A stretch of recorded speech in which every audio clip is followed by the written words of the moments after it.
yini nje 350 ungenzani nge350 sharp Groenewald uyothola u0 uyophila ngani ngizanitshelwa nabelungu.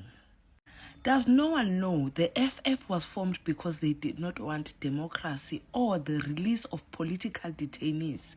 That's why they are still fighting against democracy. Makumele kuphela i-apartheid kuvotelwa ukuthi kumele kube ne-democracy or iqhubeke i-apartheid. uGroenewald wena wathi i-apartheid is not a crime, aqhubeke yona, abantu abamnyama bangabi nelungelo lokuvota. Hayi, that's in the past. Okay. Freedom is something which one has to work for. It does not come in the form of a social grant. Njengoba nikhala ngokuthi ya mancane ama 350 wenzani njenge 350 ngicabanga ukuthi uGroenewald unikeza mo. Miyaphupha. Uyovala kwasani, grant yabantwana, grant yokungasebenzi, grant yabogogo, angeke kuphinde kube ne-social grant. Yazi why?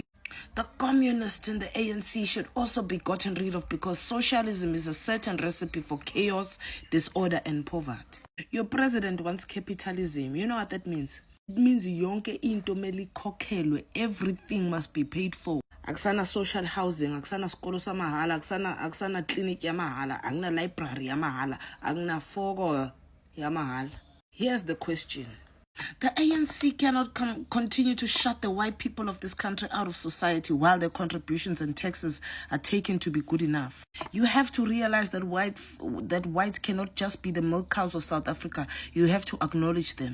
Yet only 1% abelungu, only 1% baphila below the poverty line. Nina, it's 68% of you. Njengoba ke sekuyokhokhelwa yonke into, athi nginibuza, uGroenewald unomsebenzi for abantu abayi 28 million.